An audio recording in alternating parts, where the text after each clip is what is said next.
اس لیے کہ اب انسان کیا ہے جاگ گیا ہے، اب انسان کیا ہے اپنی حق کی باتیں کرنے لگا ہے، اپنے حقوق کی باتیں کرنے لگا ہے، علم جو ہے وہ ایک طرح سے عام ہونا شروع ہو گیا ہے، جس کی وجہ سے کیا ہے اب لوگ کیا ہے اپنے حقوق کے لیے کھڑے ہوں گے۔ یہ سماجی حقوق بھی ہیں، جو انسانی حقوق بھی ہیں، تعلیمی ہیں، ہر ایک اپنے اپنے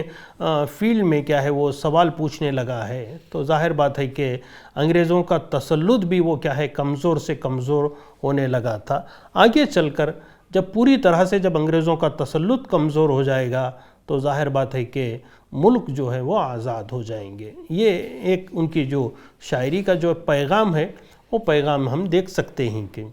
ایک چیز ہے علامہ اقبال کو جو دوسرے شعراء سے ممتاز کرتی ہے، وہ یہ کہ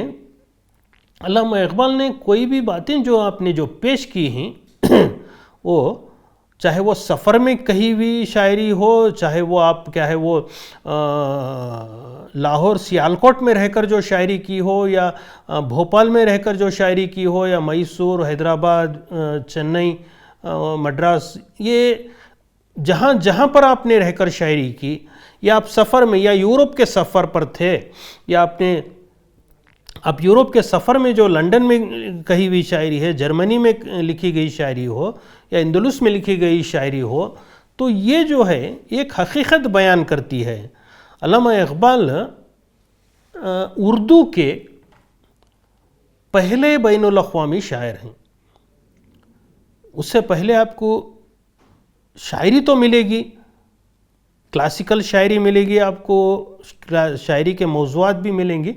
مگر بین الاقوامی معاملات پر، بین الاقوامی امور پر کوئی شاعر اردو کا علامہ اقبال سے پہلے تو کوئی نہیں لکھا جاتا۔ اس لیے کہ اور علامہ اقبال نے کوئی سیالکوٹ یا لاہور میں بیٹھ کر بین الاقوامی باتیں نہیں کی، اس لیے کہ وہ تو علاقے تو ہندوستان کے ہی تھے، وہ آزادی سے قبل تو وہ ہندوستان ہی تھا وہ۔ لیکن یہ جو ہے آپ نے جو شاعری کی ہے، وہ شاعری جو ہے وہ خود آپ نے جو سفر کیا تھا، یہ تعلیم کے لیے ہو یا آپ کے بعد کے جو آپ کی زندگی تھی، یہ تمام چیزیں کیا ہے آپ اپنی آنکھوں سے اس کا مشاہدہ کیا تھا۔ جو زندگی کو جو ایک طرح سے کیا کہتے ہیں کہ وہ موازنہ کر رہے تھے، ہندوستان میں کیا ہے، یورپ میں کیا ہے، اور وہاں کے لوگوں کی زندگیوں کو دیکھ رہے تھے، ان کی تعلیم اور ان کے تمدن کو دیکھ رہے تھے، اور وہاں کیا چیز کی کمی ہے اور یہاں کیا چیز کی کمی ہے۔ تو ظاہر بات ہے کہ بہت ساری چیزیں جو ہندوستان میں تھی وہ وہاں نہیں تھی، جو وہاں تھی وہ یہاں نہیں تھی۔ ایک چیز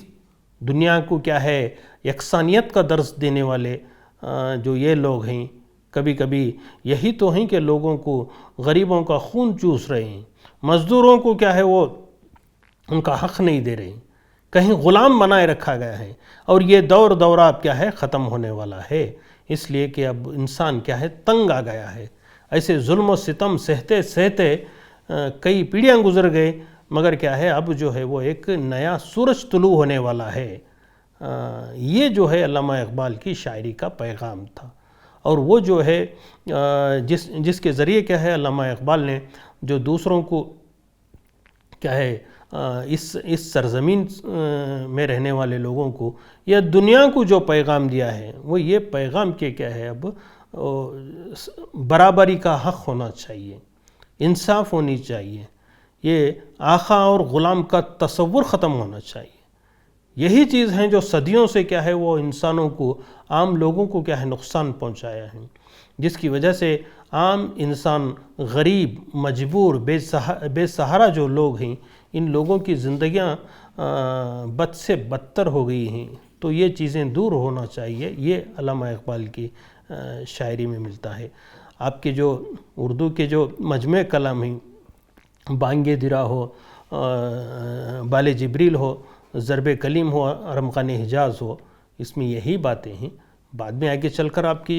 شاعری کے عنصر کیا ہے بدل جاتے ہیں، آپ کیا ہے ذرا اسلامی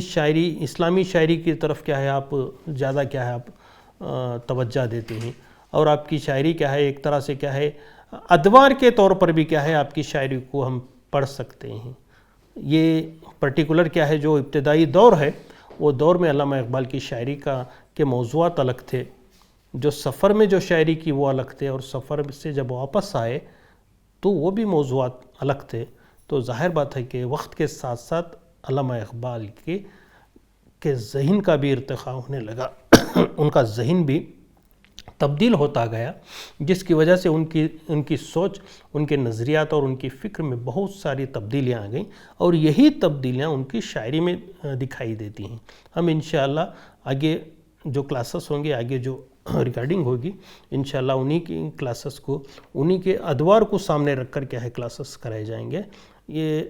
ابتدائیہ ہے. انشاءاللہ اس کے بعد جو کلاسز ہوں گے اس میں پرٹیکولر ان کی شعری خصوصیات کو سامنے رکھ کر کی جائیں گے. بہت شکریہ. السلام علیکم.